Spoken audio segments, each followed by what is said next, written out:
You will never see that intro again as long as you live. Done. You might not.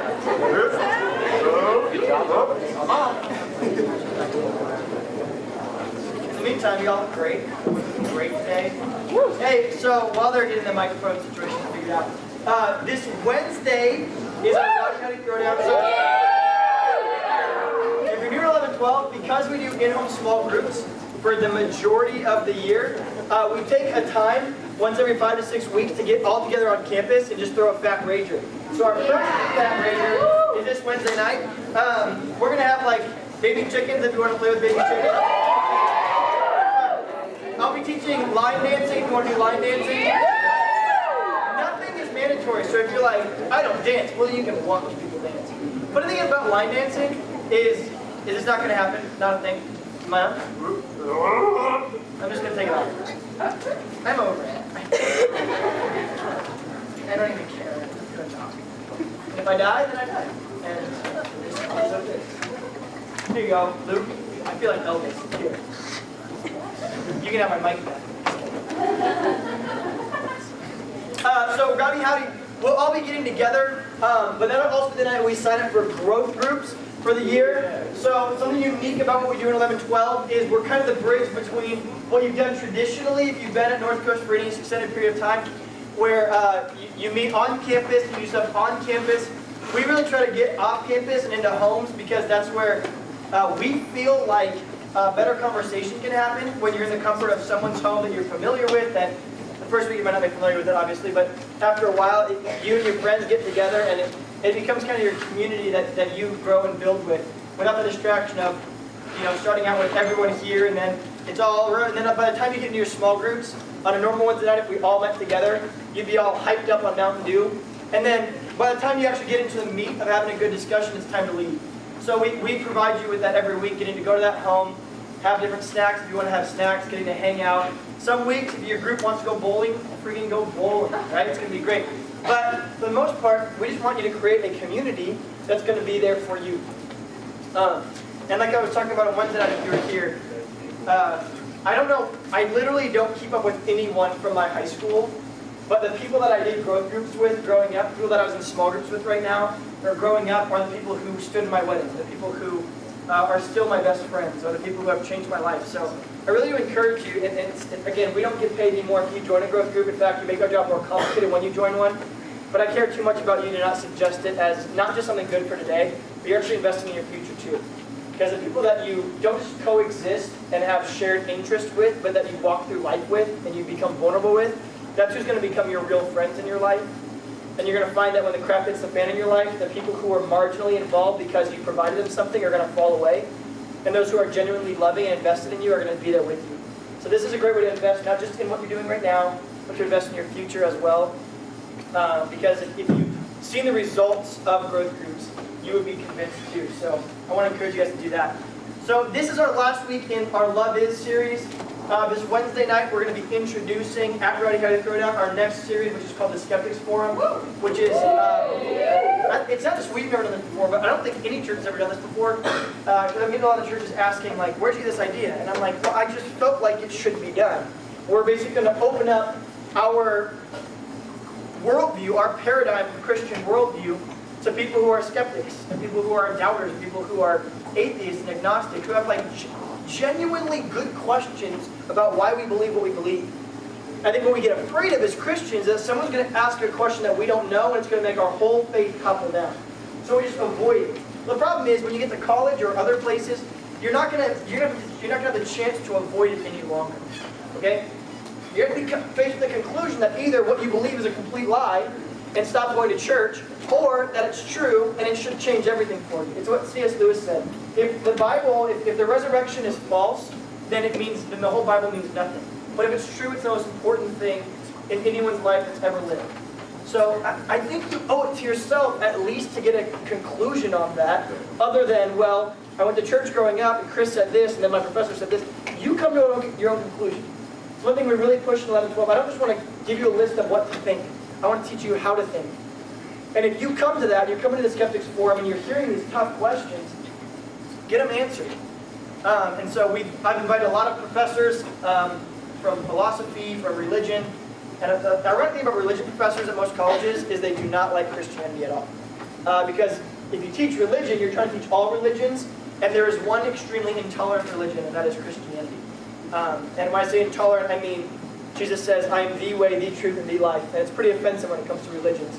So if what he says is false, then we should really write off that guy as kind of a bigot, like, who do you think you are?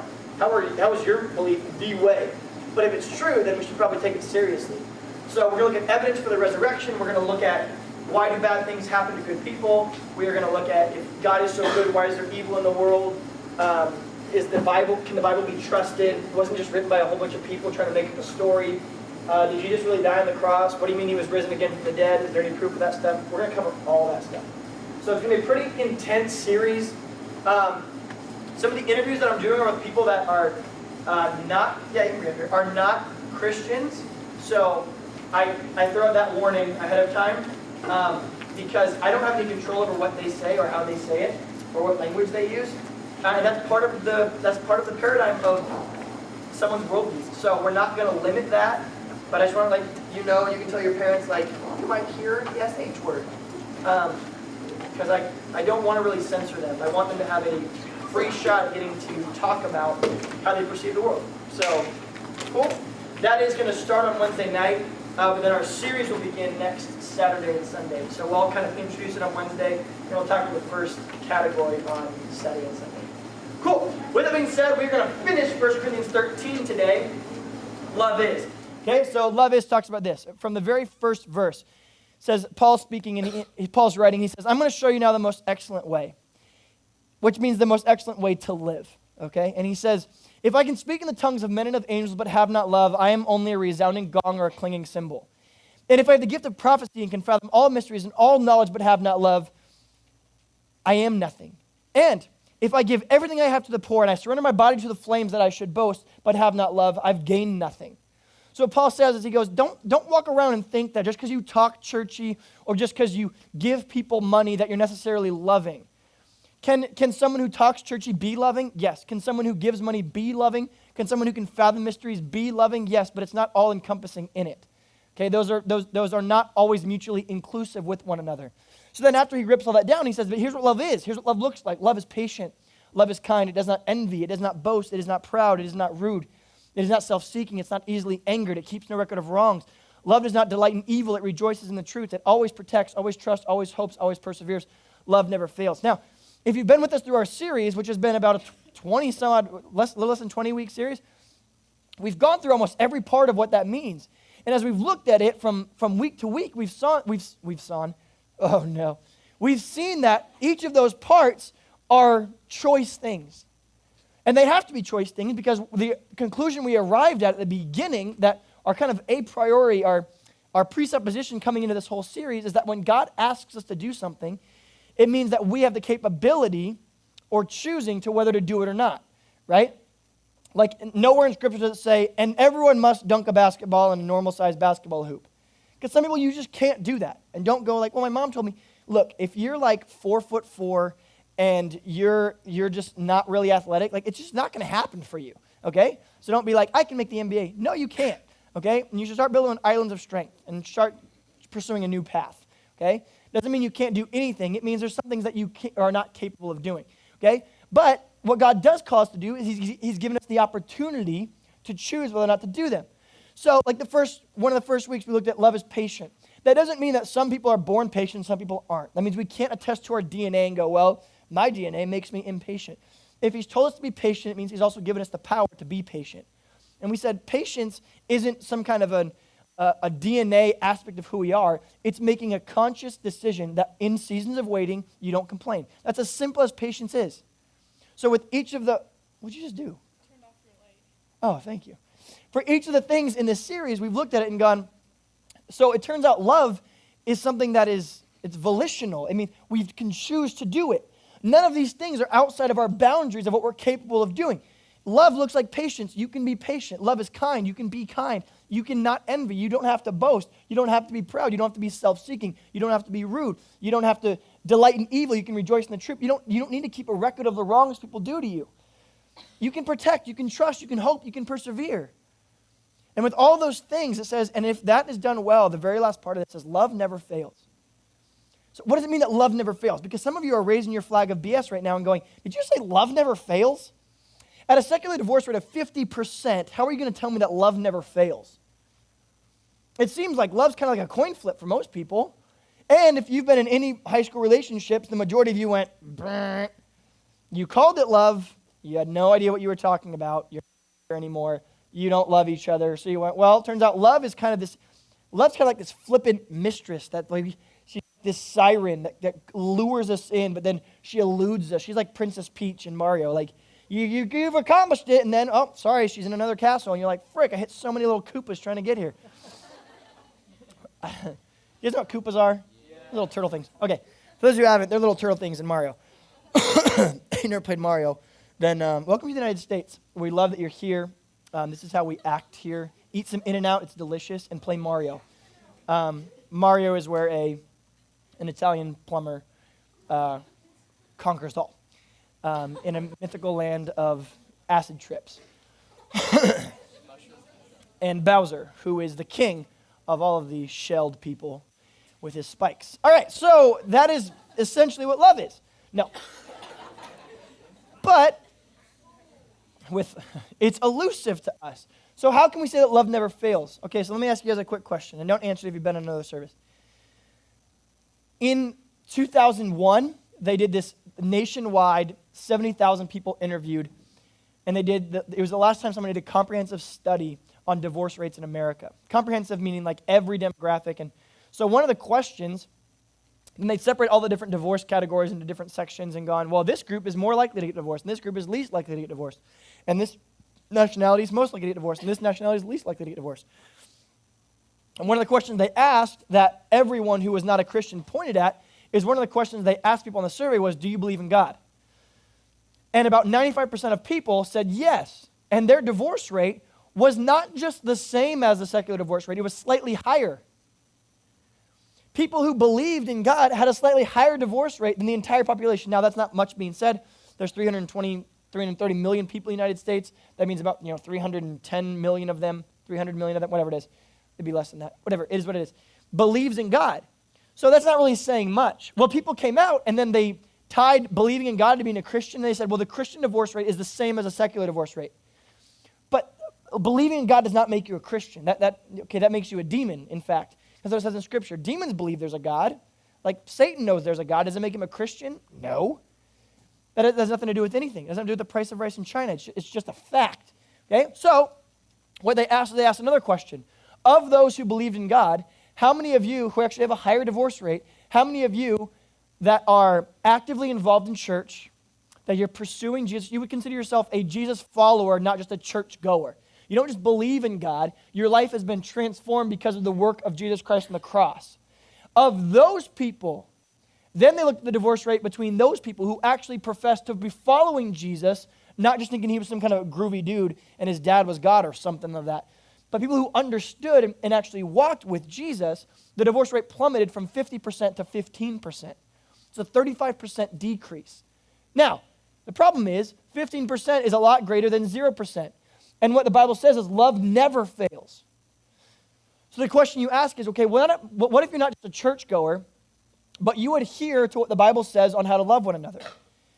A biblically based understanding of love for both parties in a marriage. What percentage of those marriages fail?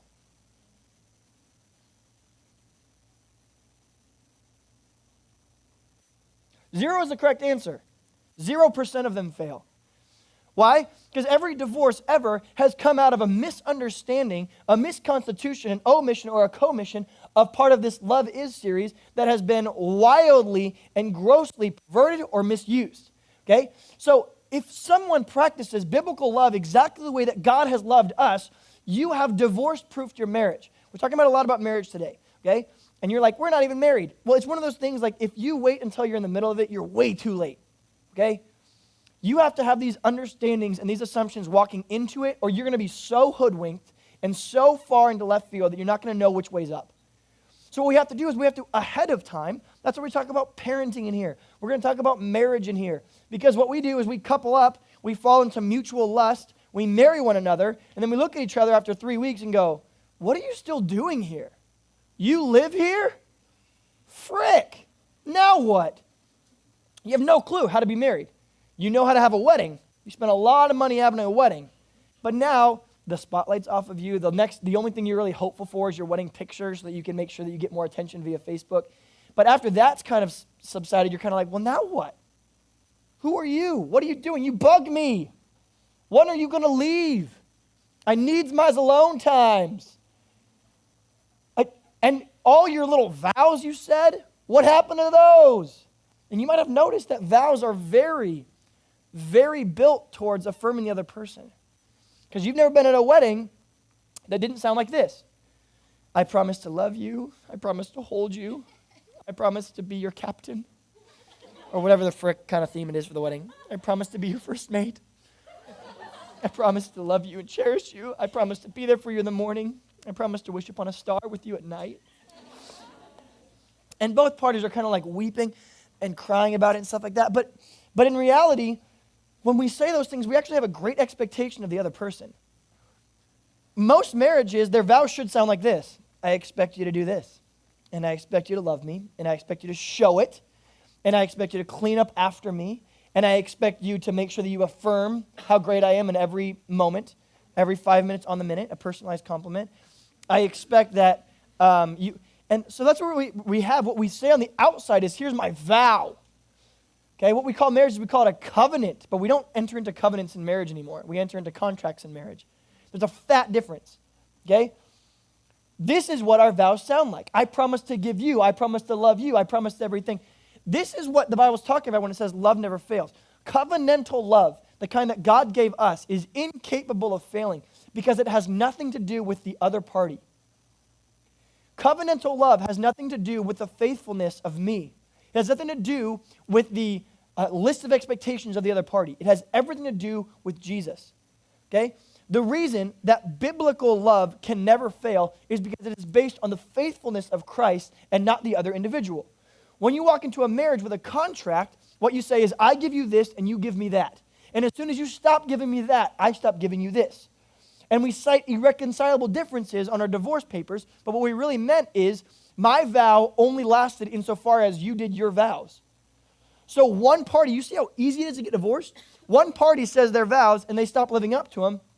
And when my vow was, I'm going to love you in sickness and in health, for better or for worse, I meant the better part. I didn't really mean the worst part. And as soon as worse comes into the picture, we go, well, listen, I know I said I'd love you for better or for worse, but I feel like you're trying my patience on this one. I feel like you're trying to make it worse. And so I'm going to take a step back. I'm not going to lean into the margin. I'm not going to move closer to you because you have not held up your end of the contract.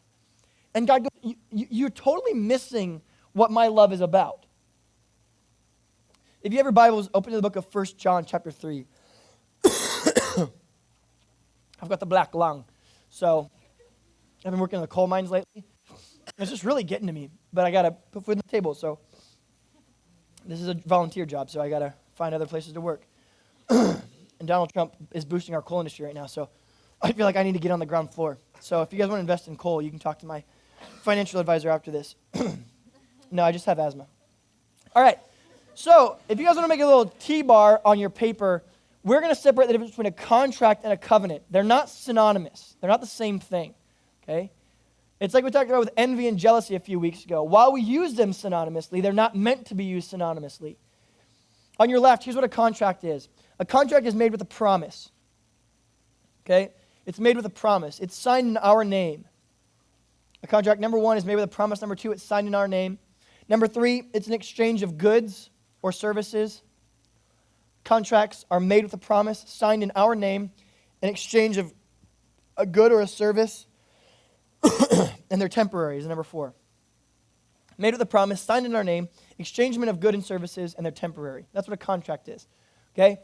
I just bought a house a few weeks ago. It is like the perfect example of a contract, okay? In fact, when you buy a house, you actually hire someone to be your contract negotiator called the escrow company. What escrow does is maybe you ever trade food when you were a kid? Like someone had Twinkies and you had like a Swiss cake roll, which for me was like having the cat's pajamas, okay? If you had a Swiss cake roll, I'll give you my whole lunch. I'll give you a 2,000 calorie diet for that little bit of diabetes right there. Like just give it to me. I want to shove it in my face. I want to sleep in a bed of Swiss cake rolls, okay? That's all I have ever wanted in my life, okay? I want to rub it on my skin. I want to, don't judge me. Stop. They're beautiful. So we would trade stuff. But then, you ever had a situation where like you'd be like, because there's always that one shifty kid in your class where you're like, here you go, and he'd grab it and go, ha ha ha ha ha. So you shot him in the leg. So he stopped running away. Well, after you go to prison for a while, you realize you need to stop shooting people in the leg. I'm quoting a district judge on this one, okay? This is my life. After a while, you realize, here's what I need. I need a third party who's very honest, and I'm going to give you my Twinkie, and you're going to give him the Swiss cake roll, and then he's going to make the change, okay? Now, if he gives you the old Judas treatment, you got to go after him, okay? That's not okay. You don't betray me. But that's what the escrow company does. It says, you give me your money, you give me the keys to the house. And as soon as you're satisfied that their house is in the same condition you bought it in, and you're satisfied that it's the same amount of money that you asked for, I'll switch the keys and the money. The escrow company actually does this. Okay, this is what a contract is. And at any point in the process, if I'm paying for a house, I get to do a walkthrough, and I go, I'd like to walk through the property, please. And so they clear out, and I walk through the property. And if there's a fat hole where there used to be a wall, I go, heck no, techno. What's that hole doing there? I didn't pay this much money for fat holes in the wall. You can patch that up. Does a Kool-Aid man live here or something? Like, why? Or if you come in, and this happened before, all the appliances are missing. You're like, that was supposed to convey. That was supposed to be part of the price of the house. Don't take the appliances away. Friggin' fridges are $1,500. Don't take it from me, okay? So once we're both satisfied, we make this exchange. That's what a contract is. There's not really love involved in the process of buying a house, right? There's not a lot of like give and take. You know, like you can be like, well, listen, it's our first kind of family home, and my wife's pregnant with her third kid, and so is there any way that you could drop the price? And they're like, no. Yeah, but you don't understand. Like I really am trying to do the best I can for my family. Okay, there's 18 people behind you. Put up or shut up. And you're like, well, fine, take the money. It's a contract. It's here's what I'll give you and here's what you'll give me. You give me the house, I'm going to give you the money. A covenant is the opposite. Okay, here's what a covenant looks like on the other side. A covenant is sworn with an oath. A covenant is sworn with an oath. The difference between a promise and an oath is that when a promise is broken, a promise is just broken. When an oath is broken, not only do I not get the exchange of goods, but my life gets put on the line, okay? So like in the Bible, God makes an oath with the nation of Israel and says, look, no matter what you people do, I'm going to be your God. Now, the way that you act is either going to bring you blessings or curses, but that's not going to change the fact that I'm always going to be your God. We call that a unilateral covenant. That is what a marriage is supposed to be. It's supposed to be what we call a royal grant unilateral covenant. A royal grant unilateral covenant, the idea of being a royal grant is it's given to you not because you did anything, which means it can't be removed for you because you haven't done anything. It's like a free gift. A free gift really can't be taken away because it wasn't earned in the first place. Does that make sense? You can't do anything to unearn a free gift because you didn't earn it in the first place. That's what it means to be a royal grant. A unilateral covenant means I'm going to give it to you no matter what you do. So when I look at my wife in the face on that wedding day, I say, I vow to love you, and I promise to love you, and I covenant to love you, it has nothing to do with except for or unless. Now, when Paige and I were first, let me go through the rest of these because I forgot the other services. Number 2, it's sworn with an oath. Number 2, it's sealed in God's name. Okay, any kind of a covenant or a promise is only worth as much as the person making it. Okay, so if I went to Peyton, I said, Peyton, do you promise to pick me up from church today in the car? It's my 2-year-old son. And he goes, yes, I do. I can't go. I'm going to hold you to it. Right? I'm not going to sit here for 4 hours after service going, he promised. No, he doesn't have the ability to make that promise. That's what Scripture says about all of us. He goes, none of you should ever promise anything the way that God promises something to somebody else, as far as the future is concerned. Because you don't have the future. You're not in control of the future. You can't alter the future. So you can go, look, I promise I'll be at your birthday party. But think of the number of things that can happen between now and then. Next year, I promise I'll be at your recital. Okay, in that 12 months, is it possible that they stop doing their dancing completely? Yeah. Can they lose their legs in an accident? Yes. Can they lose their life in an accident? Yes. Can you die? Yes. Can you have no longer the ability to see? So why would you go to a recital, right? Like these are all things that could happen. So when you make promises, God says you're basically borrowing, you're basically gambling on something you don't know. Whenever you make a promise, you're throwing the dice and you're going, I bet I'll be there, but you don't know. A promise is only good as who makes it, which is why the covenantal love of God is so surpassingly overwhelming, because only He can make a promise and there's absolutely nothing that can nullify it. He doesn't shift with the changing sands. He doesn't become less powerful ever. He doesn't change moods when it comes to you. He doesn't die. He doesn't run out of resources. His promise is his covenant is the only one that you can rely on no matter what. And here's His covenant to you. I love you. I love you. You go, well, that's an expression of emotion. Have you not been here the whole series? I love you is not an expression of emotion. It's a covenant to act on your behalf. And Jesus said, as long as I've covenanted with you, so you ought covenant with one another. Third part of it, it's an exchange of persons. A covenant is an exchange of persons. It's not just here's goods and services. I put myself in the fray. Okay? When Jesus came and died on the cross for us, He took us and we took Him. It was an exchange of persons. I no longer live, but it is Christ who lives in me. The old me has passed away. The new me is alive. Okay, some of you guys this summer who went to India, you got baptized and you accepted Christ for the first time. Well, you're not you anymore. You are the image of the invisible God. You are Jesus Christ as He lives inside of you. Now, you still have your own identity. He hasn't lobotomized you or taken away your ability to think, feel, lust, all those other things. Those are still things you're going to experience in your mortal flesh. But when God looks at you, He doesn't see this past history of brokenness and sin. He sees His precious daughter, His precious son, whom He loves and whom He is well pleased. That's what it looks like to covenantally love somebody. Number 4, obviously, it's permanent. That one you probably could have guessed on your own. Okay, so if a contract is temporary, a covenant is permanent. And the permanence of it, as it says at the very end of 1 Corinthians 13, these 3 remain: faith, hope, and love, but the greatest of these is love. That word greatest actually means the longest lasting of these is love. Question, when you get to heaven, do you have faith anymore? Faith, as Hebrews says, is being what? What's faith? Faith is being sure of what we hope for and certain of what we cannot see. Do you need faith when you get to heaven? Do you need hope when you get to heaven? No, heaven is hope fulfilled.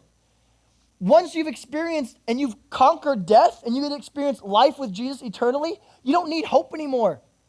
Hope is just going to be part of your memory. Remember when you used to have hope? Hope is fulfilled. He is hope. Christ is our hope of glory. And once you get to experience Him face to face, hope goes bye-bye. Right? You don't need faith anymore. You don't need hope anymore. Will love still exist? Yes. It's the very reason He came. It's the very reason you're here. You are born out of love. And you will exist forever out of love. The only thing that remains past this life is love. It better be something we do correctly.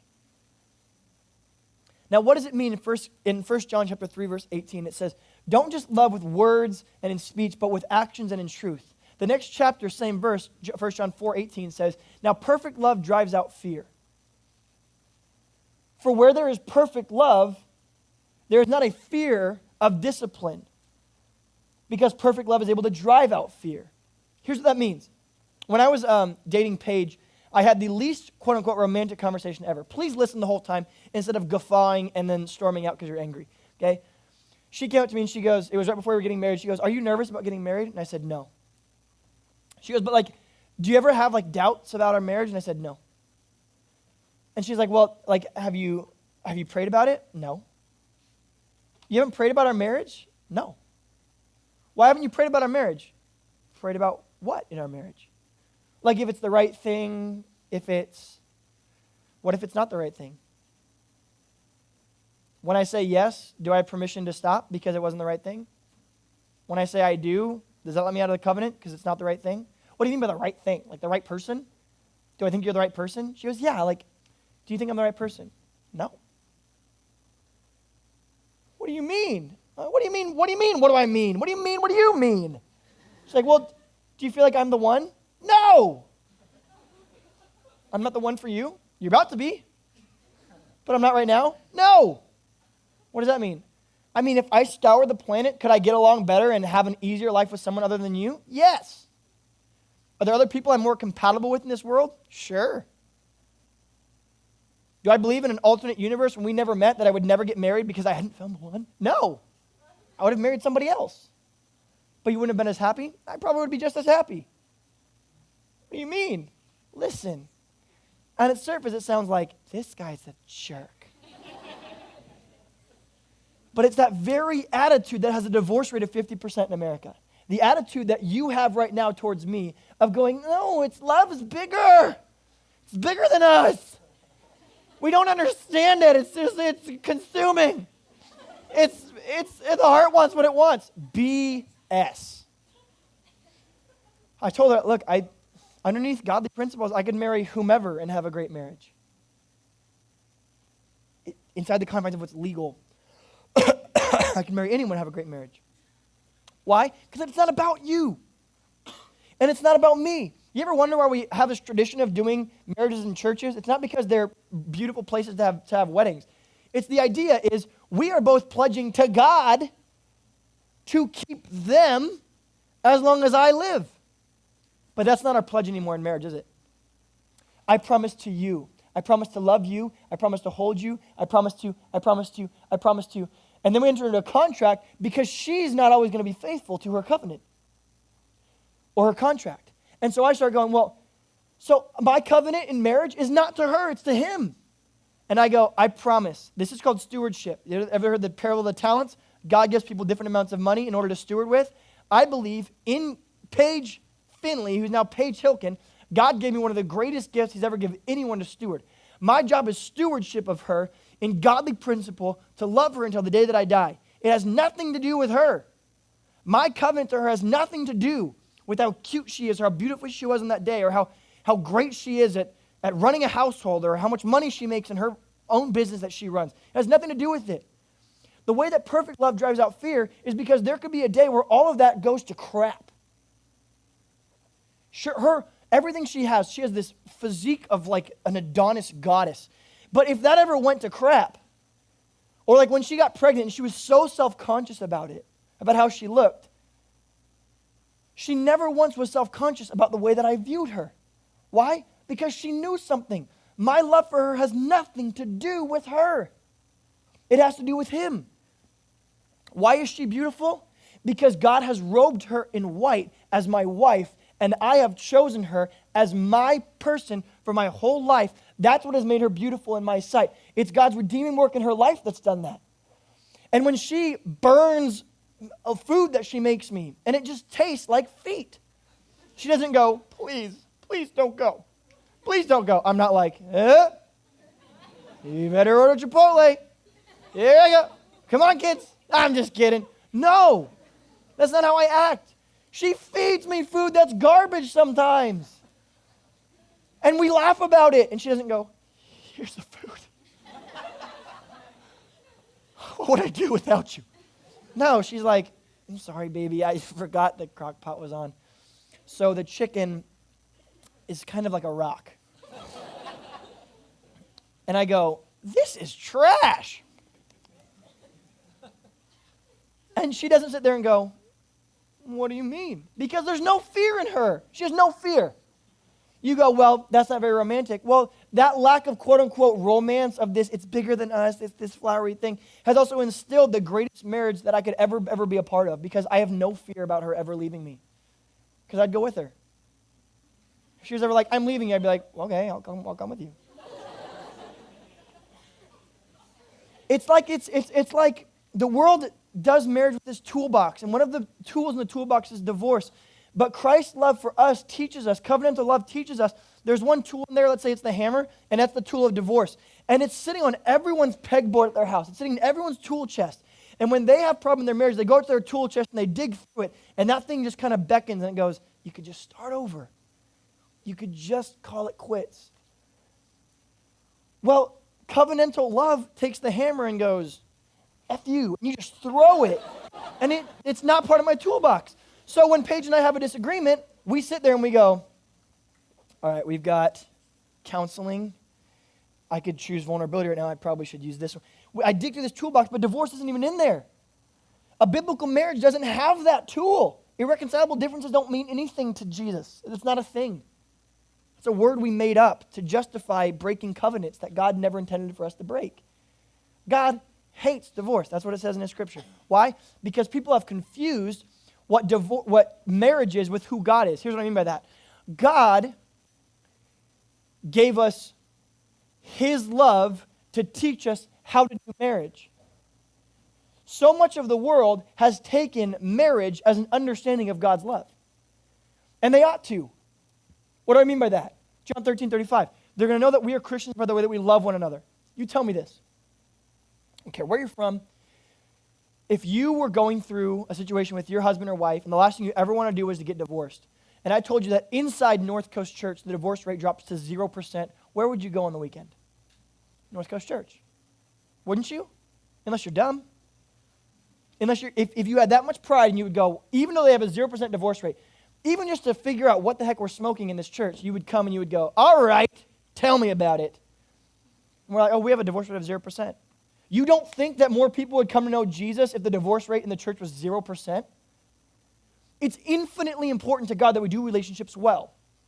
Because the most important thing in your life that's going to lead to your satisfaction is your relationships. And if Christians suck at relationships and we blow it when we get married and we do all these things, the world's going to look at us and go, 50%? I can do 50% without Jesus. Now 15%, I go, okay, excuse me, what 15%? Is that just because y'all are like marrying your sister and it's just like weird, like you guys are all backcountry folk and you guys are, oh no, you guys are kind of like me? But you guys just never have fights because you're all lobotomized and think the world's one peachy. No, we fight all the time. In fact, some gnarly ones. But you don't ever say anything you don't mean because you're not allowed to swear. Oops. But you would never tear each other down. That too. Well, then why are you at 15%? Well, because at the end of the day, it's not about them. It's about Him. And here's what Jesus says. He says, you can cheat on your wife. You may cheat on her as soon as I cheat on you. If I've ever been unfaithful to you, if I'm ever unfaithful to you, you may be unfaithful to your wife. Okay? That's my covenant with you. That's a covenant of marriage from Genesis chapter 1. And he says also, if I ever stop loving you, you can stop loving her. And if I ever stop sacrificing for you, you can stop sacrificing for her. And if someone can go back in history and nullify the cross, then my sacrifice on the cross means nothing, and you don't have to give anything to her. And if in Ephesians 5:23 it says, love her as Christ loved the church, and I ever stop loving my church and my chosen people and my sons and my daughters, most of whom are sitting in this room right now, then you may stop loving your wife. And I sit there and I go, ooh, cool. I've got a way out. And he goes, I wouldn't hold your breath, homie. Because that's what my whole marriage is based on. It's based on His faithfulness. That's how perfect love drives out fear. That's how love perseveres and love never fails. True love cannot fail. Because failure depends on a contractual oath of a human being. If it depends instead on the covenantal oath of God and the covenant that He has given us, it cannot fail. And every day, if you look at your spouse in the future and you don't go, you better make me happy today. But you know what you can tell them? You better make me holy today. You better make me more like Jesus today. Well, they could have the most garbage day ever. You could have a big fight, and guess what you would be at the end of the day? if you stuck with them and went through the right channels, as Romans 5:3-5 says, suffering produces perseverance, perseverance, character, and character, hope. You're going to become more like Jesus even from a day of trial as long as you stick with your spouse. Your spouse can make you holy every single day of your life, but they cannot make you happy until you found the covenantal love of God through your marriage. This is how you divorce-proof your marriage. You do not look at them for your satisfaction. You do not look at them with a set of expectations. You do not look at them as if they do theirs, then you'll do yours. Contracts say, if you go, I'll go. Covenant says, I'm going even if I'm standing in the gap alone. I will, for the next 50 friggin' years, if I stand in the gap between you and I stand there by myself, I will be on the other side of this life the most holy person that I know. Because I have loved without anything in return from you. That is how love never fails. Biblically minded, both parties submitting to the covenantal love of God to one another. It is impossible for a failure of marriage in that. May we be a church. Guys, your generation, you guys are the freaking products of divorce. A lot of you are the products of divorce. You have to draw a line in the sand. And decision means incision. That means some of us, in order to make a great decision about our future and to break this chain of unfaithfulness in our parents that our grandparents and our parents had, and this chain of divorce, you can be that. But it will not happen, as Romans 12:1-2 says, until you've renewed your mind and stopped thinking about it as some walk to remember notebook crap. Stop thinking about, well, if I find the right person, well, he just wasn't the right person. BS. You haven't become the person mature enough to understand it's not about the right person. That's what you haven't done. And the very dangerous thing about learning about love like this in 11:12 is there are a lot of couples coming out of 11:12 and getting married instantly. Why? And they're still together. Why? Because they learned the secret that it's not about them. It's about him. Not Lauren Fleming anymore. Lauren Moreno sitting right here. Jeremy Brown. Mackenzie Brown. All these people have gone through our ministry. They're now getting married, and their parents are like, you better not. Well, their parents bought into the myth of romantic love, and they didn't. So their parents are like, well, good luck. I counseled with them. Parents, I'm really pushing back. You're not old enough. You're not old enough. You can be 60 and think that marriage is in the wrong context. And you can be 12 and get covenantal love. I challenge you to make sure that up here you walk towards dating and you walk towards marriage with this understanding in mind. And be very careful who you date. Because with this understanding, you will find yourself adhering to him. And if they don't have a biblical understanding of love, you're going to be a one-sided party on this whole marriage scheme. You think it's important that God says that you're equally yoked in marriage? Why? Not because we're better than other people, but you don't have a divorce tool in your toolbox, and they don't have a reason to not. It would be completely based on just their morals, which can change tomorrow or the next day. God's word never changes. He says, I hate it, throw it out. That's how you can divorce-proof your marriage. But there is nothing safer to have a better future marriage than to submit to the work of Jesus Christ in your life. And if you haven't done that, and you go, all I want is to be married and to have a happily ever after, let me start with this. You need Jesus. He is the answer. And if you don't have him, even if your life is happily ever after, it's just your after is only going to be till you're like 85 and you die. Because your ever after that is going to be garbage, hot garbage. So may we be a church. Guys, you guys get that? Your generation, you guys rising up, can switch that divorce rate to a measly 1%, 0%. You could do it. You could be the generation that brings everyone to a knowledge of Christ because of the way that you just do love and you just do marriage. It is his game plan to save the world. His marching orders, go and make disciples of all nations. How? Love people so radically that they want to smoke whatever you're selling. That's why we focus so much on this series. That's why love is so important. Let's pray. God, thank you for loving us like that you don't have to give us this set of things we couldn't understand without just looking at how you loved us. God, may we be patient and kind. May we practice everything that love is. That our love with our families, our love with our friends, the ones who we want in our life forever, in our future marriages, would never fail. But that's only because the covenant that we're going to make is with you, the one whose word never returns void, and your oaths never go sour. May we build our love on who you are. In your name we pray. Amen.